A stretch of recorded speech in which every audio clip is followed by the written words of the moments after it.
오늘은 말씀을 전하기 전에 제가 좀 하나를 여러분들 여쭤보고 확인하고서 하는 말씀을 전하려고 합니다.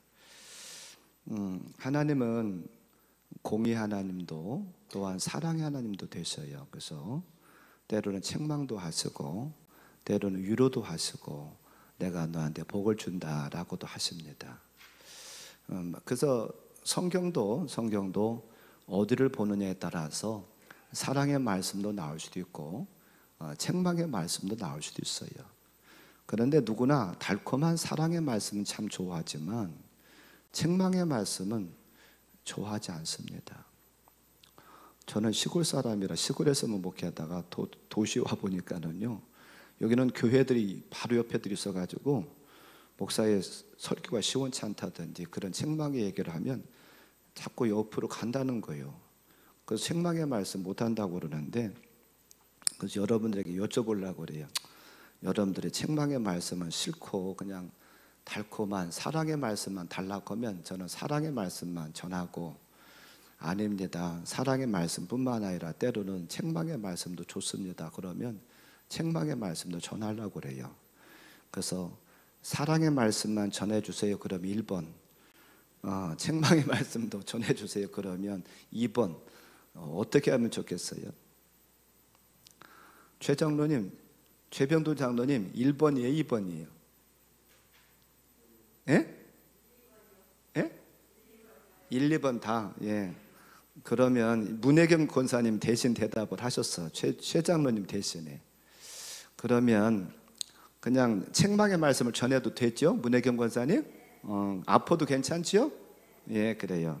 그러면 오늘 조금 책망의 말씀이 나올 수 있습니다. 왜 그러냐 하면 성막에서, 조금 이따 그림을 보겠습니다만, 성막에서 도려내야 될 부분 또한 죽여야 될 부분은 이 번제단 하나밖에 없어요. 다른 데는 다 그게 안 나옵니다. 그래서 이 번제단, 그러면 먼저 한번 이 번제단의 위치라든지 모양을 한번 보고 말씀을 좀 듣겠습니다. 그래서 먼저 그림을 좀 한번 볼까요? 이것은 이제 성막의 평면도입니다. 그냥 잘라놔서, 여기 뭐 앞에 계신 분들은 건축 일을 하신다 하니까 뭐 설계도 많이 보셨을 텐데 저게 평면도예요. 그래서 오늘 우리가 생각해 보려고 하는 것은 저기 빨간 부분을 생각하려고 그래요. 그리고 우리가 지난주에 생각해 봤었던 문은 아론이라고 하는, 왼쪽에 아론이라고 하는 이름이 있잖아요.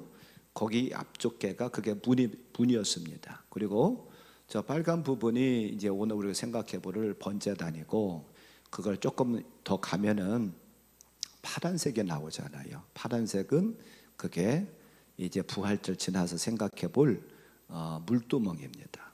물두멍이에요. 그렇게 하고 거기다 이제 하늘색의 네모칸이 있는데, 네모칸이 좀 길쭉한 것은 그게 성소입니다. 그리고 뒤쪽에 있는 그 네모, 정사각형의 네모는 그게 지성소입니다.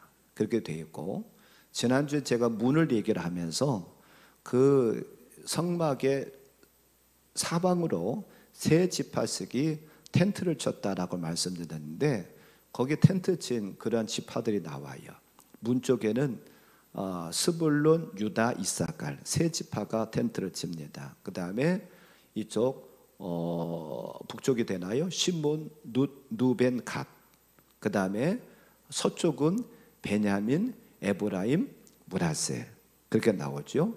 그 다음에 남쪽이 되나요? 그쪽은 아셀, 단, 납달리, 이렇게 세 지파씩 이렇게 살았고, 거기 제가 읽지 아니한 무랄이라든지 게르손이라든지 고핫, 이 세 사람은 레위 지파 사람들입니다. 레위 지파의 종족 이름이에요. 그래서 나중에 보면 알겠습니다만, 무랄이는 성막에 어디를 이제 옮기다든지 그 다시 세울 때에 어디 부분을 옮기라라는 얘기가 나와요.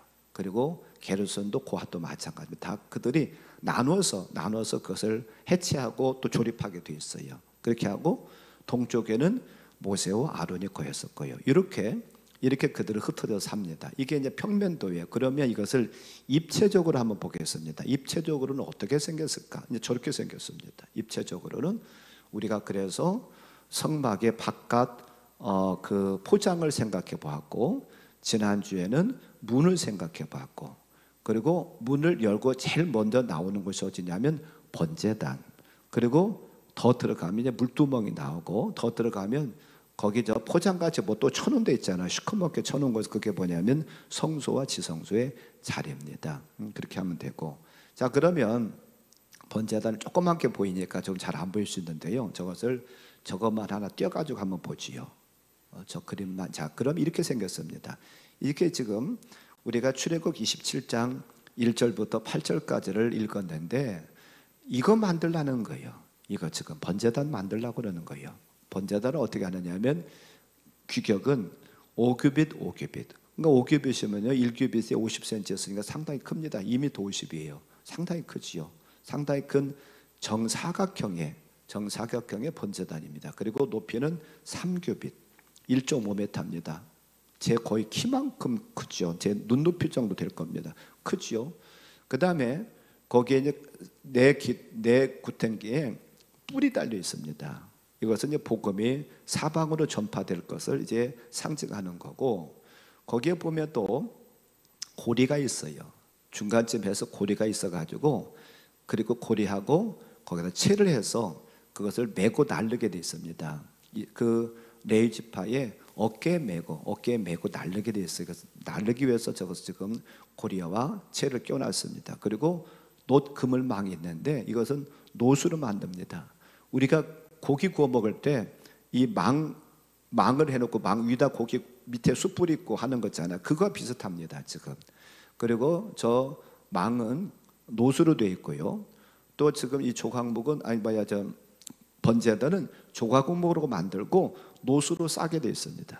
이렇게 지금 만들라는 거예요. 그러면 우리에게서 저런 규격이 중요한 것보다는 의미를 얘기를 합니다. 저 번제단은 뭐 하는 곳이냐면 짐승을 태워가지고 하나님 앞에 올려드리는 곳입니다. 그래서 번제라고 하는 것은 오라라고 하는 뜻입니다. 오라라고 하는 단어입니다. 오라라고 하는 단어는 올라간다, 사르다, 그런 뜻을 가지고 있어요. 그리고 단은 미츠바하라고 그래서 짐승을 죽인다, 짐승을 학살한다, 그런 뜻을 가지고 있거든요. 그러니까 번제단, 이게 두 가지를 합성해 가지고 의미를 생각해 보면 동물을 죽여서 올라간다, 그런 뜻을 가지고 있습니다. 그런데 이 짐승을 죽여가지고서 어떻게 천국까지 올라가요? 하늘까지 올라가요? 그건 아니잖아요. 저기서 태워서 저기다 놓고서 하나는요, 저기다 그 그물망에다가 올려놓고서 하나는 밑에다 장작을 넣고서 하나는 태웁니다. 그러면 짐승이 타는 냄새가 나요. 고기가 타는 냄새가 납니다. 그 기름이 타는 냄새가 나요. 그래서 기름 타는데 우리가 집에서 고기를 구워 먹어도 기름 냄새가 나잖아요. 그 냄새가 연기를 통해서 올라가는 거예요. 그래서 하나님께서는 받으시는 것은 그 연기를, 기름 냄새를 받으십니다. 그래서 흠양하신다. 그러니까 올라오는 것을 통해서 흠양하신다. 그런데 오늘 우리가 봉독한 로마서 12장 1절 말씀을 보니까는요, 구약시대는 제물을 잡아가지고 양이나 염소나 소를 잡아가지고서 저기다 놓고 태웠는데, 오늘날 이 시대는 하나님께서 무엇으로 제물을 삼겠다고 그러느냐면 저와 여러분 자신들을 제물로 삼겠대요. 그 로마서 12장 1절, 그러므로 형제들아 내가 하나님의 모든 자비하심을 너희를 권하노니 너희의 몸, 저와 여러분의 몸을 하나님이 기뻐하시는 거룩한 산 제물로 드리라. 이는 너희가 드릴 영적 예배니라 라고 말하고 있어요. 그럼 이렇게 우리가 의문이 될 겁니다. 아니, 구약시대는 짐승을 잡아서 드렸으니까 그렇다 쳐. 근데 신약시대 내 몸을 잡아서 드리라고? 내가 죽어야 된다는 거예요? 내가 구약시대 저런 제물처럼 죽어가지고서 하나는 올려드려야 된다는 거야? 그게 아니라 의미를 얘기를 하고 있어요. 저기서 죽이라고 하는 것은 우리의 몸, 특별히 우리의 무엇을 죽이라고 하느냐면 우리의 자아를 죽이라는 거예요. 우리의 의지를 죽이라는 거예요. 이것을 죽이라는 겁니다. 그래서 이 번제단은 짐승이 학살되어서 타는 곳이기 때문에 고통이 있습니다. 우리는 태워서 좋을라나 모르지만 짐승 입장에서는 고통이에요. 죽어야 되고 뜨거운 불에 타야 되잖아요. 우리가 아닌 말로 그냥 성냥개비 하나만 돼도, 그 불 붙은 성냥개비 하나만 돼도 얼마나 뜨겁습니까? 근데 지금 짐승 입장에서는 온 몸이 불로 태워져야 돼요. 그러니까 고통입니다. 예수님의 피는 십자가의 고통의 절정에서 흘러나왔던 거예요. 그래서 저기 번제단은 무엇하는 곳이냐면 죄 사함 받는 곳입니다. 죄와 이별하는 곳이고 악한 마귀 사탄과 이별하는 곳이 여기 번제단입니다. 그래서 우리는 이 번제단에서 죽음을 경험해야 돼요. 히브리서 9장 22절에서는 말합니다. 저기 한번 보지요. 율법을 따라 거의 모든 물건이 피로서 정결하게 되나니 피 흘림이 없은즉 사함이 없느니라. 피 흘림이 있어야 된대요. 물론 이것은 예수님께서 십자가에서 흘려주신 피를 상징합니다. 예수님의 보혈을 얘기를 해요. 보혈을 얘기했는데 그 예수님의 보혈, 예수님께서 어린 양 되셔서 저와 여러분들 화목제물 되셔서 저와 여러분들을 죽으셨다는 거예요. 그 죽으심을 통해서 저와 여러분들이 구원받았다는 거예요. 그것을 지금 얘기를 하고 있습니다. 피 흘림이 있어야 돼. 피를 통해서만 속죄가 일어난대요. 그런데 예수님만 그러면 죽어야 될 것인가? 우리가 조금 전에 보았었던 로마서 12장 1절에서는 저와 여러분들도 산 제물이 돼야 된다는 거예요. 근데 제물이 되려고 하면 죽어야만이 번제단에 올라가요. 살아서는 저 번제단에 올라갈 수가 없습니다. 죽어야만이 올라가. 그러면 저와 여러분들로 마찬가지예요. 우리가 죽지 않고서 나는 저 번제단에 올라가고 저 번제단을 통과할 수가 없습니다. 내가 죽지 아니하면 죄의 문제를 해결할 수가 없어요. 그러면 우리는 어떻게 죽어야 되겠는가? 어떻게? 히브리서 4장 12절에서 말씀합니다. 하나님의 말씀은 살아있고 활력 있어 좌우의 날선 어떤 검보다도 예리하여 혼과 영과 및 관절과 골수를 찔러 쪼개기까지 하며 또 마음의 생각과 뜻을 판단하나니 하나님의 말씀이 검이 된대요. 하나님의 말씀인 검 앞에서 저와 여러분들은 죽어야 된다는 거예요. 우리가 살아서는 절대로 안 된다는 거예요. 하나님 말씀 앞에서 저와 여러분의 혼과 영과 및 관절과 골수를 찔러 쪼개기까지 한대요. 우리는 하나님의 말씀을 통해서 저는 경험이 있어야 돼요. 내가 살아있음으로 말미암아 주님이 죽으시는 거예요. 내가 죽어야만이 주님이 사실 수가 있다라고 고린도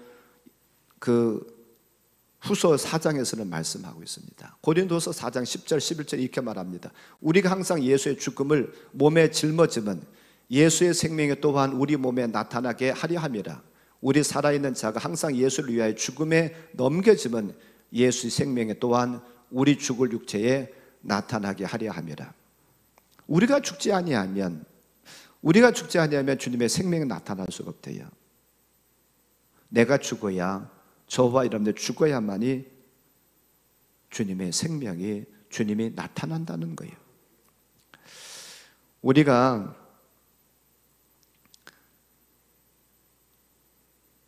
머리로는 그런 생각을 해요. 나는 예수님의 십자가 앞에서 죽어야 돼. 나는 예수님의 십자가 앞에서 죽었어. 그렇게 생각을 합니다. 근데 과연 저와 여러분들이 예수님의 십자가 앞에서 죽었나요?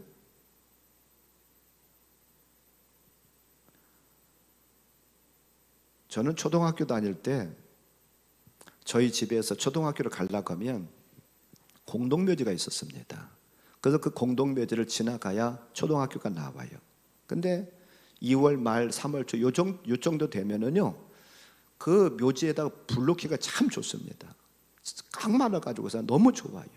너무 좋아서 그때는 저희는 오전반 오후반이 있었습니다. 그래서 아침에 일찍 갔다가 이제 점심 때쯤 이게 돌아오기도 했고, 어떤 때는 점심 먹고서 나는 학교를 가는 날이 있어요. 그러면 개구장인 친구들이 모여가지고 거기 묘에다가 불을 놓고서 나는요 한참 쬐다가 갑니다. 근데 학교 갈 시간이 가까우면 그 불을 안 끄고 막 가요. 그러면 그 묘지의 후손들이 학교를 찾아옵니다. 교장 선생님실을 찾아와가지고 어떤 놈들이 그랬느냐고, 그러면 항상 이제 우리 동네 애들이 다 불려갑니다. 불려가가지고 어떤 놈이 그랬느냐고 선생님한테 혼나게 됐던 그런 경험이 있어요. 왜 제가 이런 얘기를 하느냐 하면, 불을 놓는데도요 그 묘 속에 있는 분들은 안 나오셔. 우리가 그 묘에 가가지고 막 뛰어놀기도 했거든요. 한 분도 나와가지고 얘는 막 왜 내 이 머리 위에서 이렇게 뛰느냐고 하신 분이 한 분도 없어. 무슨 얘기예요? 죽은 자는 말이 없어요. 죽은 자는 말이 없는데 살아있으니까, 저한들 살아있으니까 말이 있는 거예요. 제가 여러분들 죽었는가 살았는가 한번 시험해 볼까요? 한번 곰곰이 생각해 보세요. 내가 살아있는가 죽었는가. 누가 나를 무시한다고 생각하지 않아요? 왜 섭섭합니까? 우리가 죽었으면 섭섭할 게 없어요. 또 다른 사람이 나를 알아주지 않는다고 그래요. 아무개는, 목사님은 아무개만 좋아해. 나는 좋아하지 않는가 봐. 목사님은 편해. 왜 그런 소리가 나와요? 내가 살아있으니까, 내 자아가, 내 의지가 살아있으니까 그런 소리가 나오는 거예요. 어제 제가 교회에서 있다가 한 6시 가까이 돼서 집에 들어갔더니 집사람이 밥을 차리면서, 밥을 차려놓고 뭐라고 그러냐면, 오늘 이런 설교를 할 줄 알았는지 어쩌는지, 목사님, 내가 어떤 목사님한테, 다른 목사님한테 이런 얘기를 들었는데, 그러면서 말을 툭 던지는 게 뭐라고 그러냐면, 그분이 한평생 목회를 하면서 전 재산을 팔아서 하나님 앞에 드리는 성도는 만나봤다는 거예요. 그런데 자아를 하나님 앞에 드리는 사람 못 봤다. 그 이렇게 집사람이 던지는 거예요. 이게 전 재산을 팔아가지고 하나님 앞에 드린다는 것도 쉬운 게 아닙니다. 굉장히 어려운 겁니다. 아니, 내 재산을 팔아가지고 하나님 앞에 다 드려? 이거 쉬운 거 아니에요. 너무나도 어려운 거예요. 그것도 어려운 건데, 더 어려운 것은 내 자아를 죽이는 것, 내 의지를 죽이는 것, 그것은 훨씬 더 어렵다는 거예요. 우리가 죽었다고는 말하려나 모르지만 살아있어. 내 의지가, 내 자아가, 내 고집이 싱싱하게 살아있어가지고 남이 뭐 말만 한마디 하면은 섭섭해. 무시당했다고 생각해. 우리의 모습이 그렇지 않나요? 저는 여기 와서 지금 한 2달 가까이 됐습니다. 2달에 채 못 된 것 같은데, 저를 만나는 분들이 그래요. 목사님, 이 교회는요 아무개 때문에 안 돼요. 아무개 조심해야 돼요. 아무개가요 이 교회 어떻습니다. 그러면서 아무개 자꾸 얘기를 해요. 내가 문제입니다. 그런 얘기를 하시는 분이 없어. 아무개가 문제예요. 목사가 문제입니다. 아무개 장로가 문제예요. 아무개 권사가 문제입니다. 근데 그 말을 들어보면 다 남의 탓이에요. 남이 잘못했어. 나는 잘못한 거 하나도 없어. 목사님, 이 교회가 이렇게 된 것은 내가 교회를 위해 기도하지 못하고, 내가 헌신하지 못하고, 내가 충성하지 못해서 이렇게 된 거요. 그런 분은 한 번도 만나보지 못했어요. 우리가 죽었다 간다고 하면 남의 문제입니다, 이런 얘기 안 했을 거예요. 죽었다 간다고 하면 이건 내가 죽지 못해서 이런 일이 왔습니다.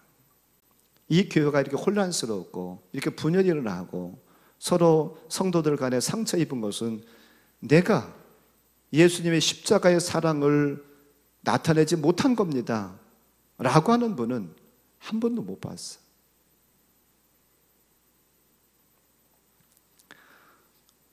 일부 예배도 제가 하나 글을 읽어드렸는데요, 하나 글을 읽어드려 볼 테니까 한번 곰곰이 좀 생각해 보세요. 이게 꿈이라고 하는 사모로 여러분도 혹시 갖고 계신 분들 계실 텐데, 오늘 아침에 말씀에 이런 말씀이 나왔더라고요. 묵상이 나왔어요. 선한 목자교회 유기성 목사님이 쓴 글인데 이런 글이 나왔어요. 한번 읽어드릴 테니까 한번 생각해 보세요.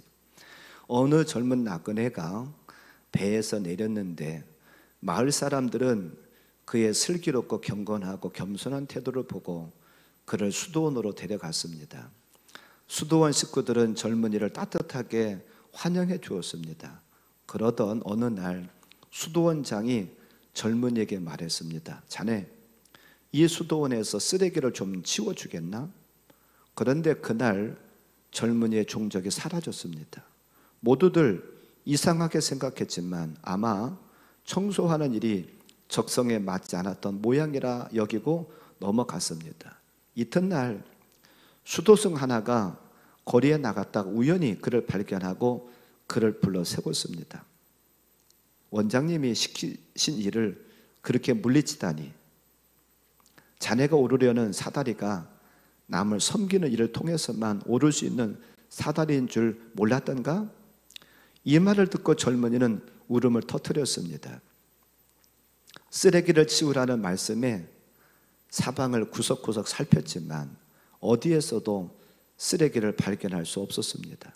그러다가 원장님이 치우라고 하신 쓰레기가 바로 저라는 생각이 들었습니다. 그래서 저를 치워 그곳을 깨끗한 장소로 만들려 했던 것입니다. 이 말을 이 젊은이가 한 거예요.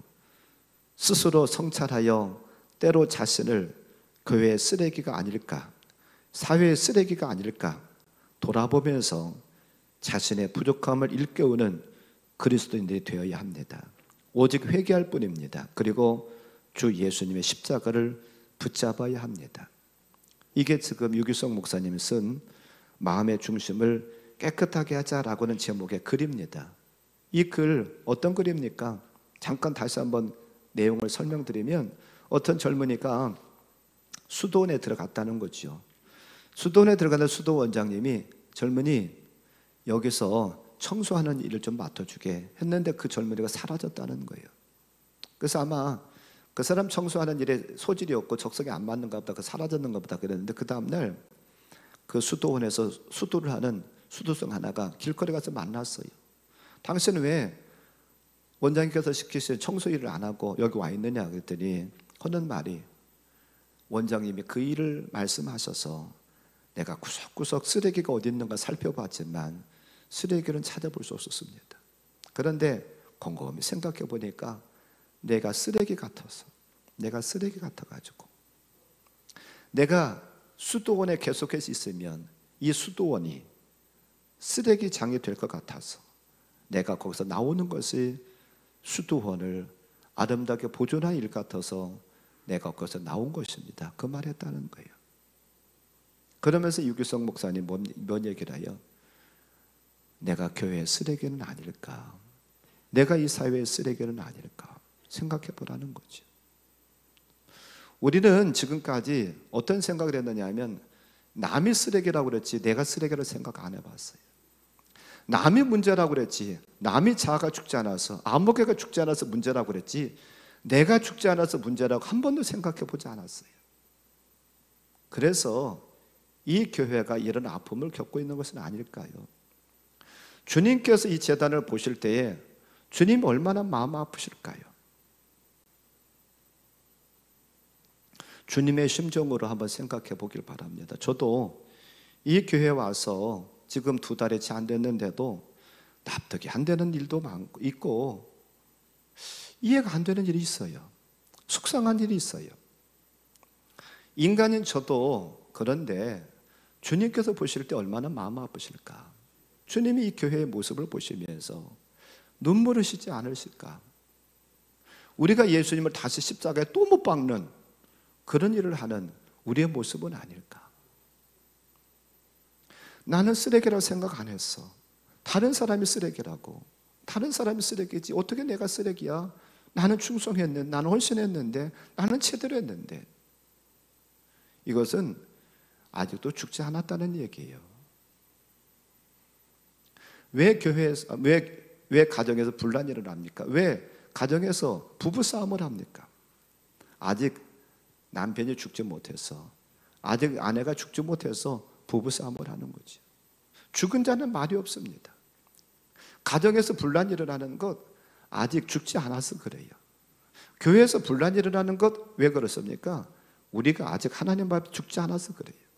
죽으면 그런 일이 일어날 일이 없어요. 오늘 광고 제가 드릴 때에 커피 자판기를 없애겠다, 이제 치우겠다라고 말씀드렸는데 그게 이유가 있습니다. 지난 화요일 날 아침에 제가 출근을 하다 보니까 전도사님이 커피 자판기를 뜯어가지고 청소를 하고 있어요. 저도 그렇지 않아도 여기 와가지고 보니까 자판기도 그렇고 그 옆에 있는 정수기도 좀 한 번 좀 닦아야 될 텐데 생각을 했는데 제가 이게 선뜻 못했었어요. 근데 화요일 그 전도사님 닦고 있는 거예요. 그래서 이제 열어가지고 이제 오전 내에 둘이 같이 그걸 닦았는데 열어보니까 그 안에 너무 지저분한 거예요. 프림도 거기에 그냥 말라붙고 찌들어 붙은 거, 그냥 언제 청소했는가 모르겠는데 그냥 너무 지저분한 거예요. 근데 물통을 보니까 그 물통에도 이끼가 껴있을 정도로 그렇게 지저분한 거예요. 그래서 이것은 좀 아닌 것 같다. 그래가지고 일부 예배 마치고서 나는 회의를 해서 결국 없애기로 했는데요. 지금 뭐 제가 얘기 드리는 것은 뭐 누가 청소를 했다 이거 자랑하려고 절대 말씀드리는 건 아니니까 그거 오해하지 마세요. 왜 이 말씀을 드리냐면 우리가 그냥 자판기 껍데기를 볼 때는 멀쩡했어요. 겉으로는 아무 문제가 없었어요. 열어보니까 너무 지저분한 거예요. 그게 우리의 모습은 아닐까요? 저와 여러분의 모습은 아닐까요? 겉으로는 뻔찌름해. 교회 나오기 위해서 아침에 씻고 옷을 말끔하게 차려입으니까 뻔찌름해. 그러면 나오면 목사님 해주니까 괜찮은 것 같아. 근데 속에는 각종의 잡동사니가 너무나도 지저분한 것이 내 속에 있지 않나요? 그런 것이 있다 보니까 이게 자꾸 올라오는 거예요. 올라와 가지고 그 올라온 것이 나를 괴롭히기도 하고 또한 결국은 남을 괴롭히는 거예요. 그래서 교회가 혼란스럽고 가정이 혼란스럽고 내가 정말 예수님의 십자가 앞에서 죽어야 될 텐데 죽지 못함으로 말미암아서 이런 혼란이 우리 가정에 우리 교회에 온 것 아닌가요? 우리는 지금껏 남의 탓으로만 돌렸습니다. 이것은 목사님이 잘못해서 그런 거야. 이건 장로가 잘못해서 그런 거야. 이건 권사님이 잘못해서 그랬어 하면서 남의 또 다른 사람의 탓으로만 돌렸지 내가 잘못해서 그렇다는 생각을 한 번도 안 해봤어요. 우리는 회개할 수 있기를 바랍니다. 이것은 다른 사람의 탓이 아니라 누구 탓이에요? 내 탓입니다. 우리가 기도하지 못해서 우리가 사랑하지 못해서 악한 마귀 사탄들을 분별하지 못하고 막아내지 못함으로 말미암아서 이런 일이 벌어졌다는 거예요. 주님께서 그것을 보시면서 얼마나 주님 마음 아프셨겠어요. 우리도 마음 아팠지만 저함들도 마음 아팠지만 주님께서 이 교회의 머리 되신 주님께서 이 교회를 바라보면서 얼마나 마음 아프셨겠어요. 주님은 지금도 사랑하세요. 기다리셔요. 우리가 어떻게 하기를 원하시겠습니까? 우리가 돌이키기 원합니다. 돌이키기 원해요. 참 죽는다라고 하는 것이 너무나도 어려워요. 죽는다는 것이. 어제 저녁에 저녁 기도에 나와가지고 한 30분 이상을 저 혼자 싸웠던 것 같아요. 저 혼자 제 어떤 그 자아가 깨지지 못한 것을 가지고 저도 뭐 목사라고 그래도 여러분과 똑같이 깨어지지 못해서 저도 그런 고민을 하고 그렇게 지금도 그것 때문에 몸부림치기도 합니다. 어제 저녁에 나와가지고 한 30분 이상을 그거 갖고 씨름을 했습니다. 다른 것은 기도 못하고 그것만 기도했는데, 제가 이제 연애에 한 8년 있다가 나오면서 집사람은 자꾸 우리 연애를 떠나자, 여기 있으면 아무래도 당신이 정치에 또 개입을 하게 되고, 정치를 안 하려고 해도 자꾸 누가 찾아와서 이러쿵 저러쿵 하면 정치에 끼어들게 되니까 여기를 떠나자, 이 연애를 떠나자. 그러면 다른 연애는 사람들 모르니까 그래 좋지 않겠느냐. 근데 어떻게 하나님께 인도하셔서 여기로 왔습니다. 그러면서 제가 이제 연애를 나오면서 그런 다짐을 했어요. 내 정치하지 아니하리라. 그리고 연애에 무슨 임원이라든지 그런 것을 안 하려고 다짐을 하고 왔습니다. 근데 어제 이제 감독님이 저하고 뭘 좀 상의하자고 그래가지고 이제 만나자고 그래가지고 상의를 하고 왔는데, 그렇지 않아도 천 목사님이 여기 어디를 들어가는 게 좋지 않겠어. 그래서 아니라고, 나는 그런 거 들어가는 거 원치 않으니까 내 이름 넣으려고 하지 말라고 그러고 왔어요. 거기까지는 잘했어요. 거기까지 잘했는데 와서 곰곰이 생각하니까, 아니 아무개도 들어갔는데 내가 들어가면 안 들어가는 거 이게 받는 건가? 이런 잘못된 생각이 또 올라오는 거예요. 응? 아무개도 들어가는데, 나보다도 못한 아무개도 들어가고 누구도 그거 들어가는데 내가 거기 들어간다고 뭐 잘못될 거 있나? 이게 언뜻 올라오는 거예요. 어제 저녁에 기도 모임에 나와가지고 저녁 기도회를 하면서 그걸 생각해 봤어요. 아니 하나님께서 뭘 기뻐하실까? 그러고 연애에서 나오면서 그 다짐을 했는데, 그 다짐한 것이 이제 얼마 되지도 못해서 벌써 그게 흔들리고 있는 그 내 모습을 보니까 이게 너무 아닌 거예요. 너무 아닌 거예요. 그래서 어제 저녁에 다른 것을 기도 솔직히 못하고서는 오늘 주일 예배를 위해서, 말씀을 위해서 기도하면서, 야 이놈아 너도 죽지 못했으면서 성도들한테 죽으라고 말할 수 있느냐? 그게 이제 제 안에서 올라와 가지고 그걸 가지고 어제 30분 이상 그것 갖고만 싸웠습니다. 우리가 말로는 쉽게 죽는다고 하지만 이게 죽는 것이 사실은 쉽지는 않아요. 그러나 주님이 원하시는 것은 저와 여러분들이 내려놓기를 원하고 죽기를 원하시지 자꾸 채워가는 것을 원치를 않으셔요. 그래서 시간이 많이 가서 말씀 종합하고 맺겠는데요, 섭섭하다, 남이 나를 무시한다, 안 알아준다, 죽지 않아서 그런 얘기 나오는 거예요. 저와 여러분들 모두가 십자가 앞에서 죽기 바랍니다. 번제단에서 그것을 경험해야 돼요. 번제단에서 짐승이 죽는 것을 통해서 저와 여러분들이 죽는 경험을 해야 돼요. 그래야 주님이 기뻐하시지, 그렇지 않으면 주님이 기뻐하지 않고 주님이 우울해하십니다. 주님이 가슴 아파하세요. 지금 우리의 모습을 한번 보기를 바라요. 그래서 제가 말씀을 준비하면서 이런 생각을 해봤습니다. 죽었다는 것을 지금 현실적으로 어떻게 알 수가 있을까? 그래서 제가 혼자 고민하다가 이런 생각을 했습니다. 화장실 청소를 해야 되겠다. 화장실 청소. 다른 사람이 배설한 것을 닦아가면서 내 속에도 저렇게 지저분한 것이 있는데, 지저분해도 거기에 뭐 퐁퐁이라든 그런 걸 갖고 닦으면 깨끗해지잖아요. 내 속에 지저분한 것이 있는데 예수님의 십자가의 보혈로 내가 죄사함 받고 깨끗해졌지. 그러니까 내가 화장실 청소하면서 한번 닦아보리라, 내 은혜를 받아보리라, 그렇게 다짐을 했습니다. 그래서 당분간 화장실 청소를 하려고 그래요. 근데 또 기도하면서 이런 생각이 드는 거예요. 하나님께서 어떤 또 이런 그 감동을 주시느냐 하면, 야 너만 얻지 말고 그런 은혜를 장로님들도 좀 누리게 해라. 너만 은혜 받을 게 아니라, 그런 은혜를 누릴 게 아니라 장로님들 그런 은혜를 누리게 해라. 그런 음성이 들려요. 그래서 저도 화장실 청소하려고 저 뒤에다가 화장실 청소 당번 이렇게 표를 붙여놨습니다.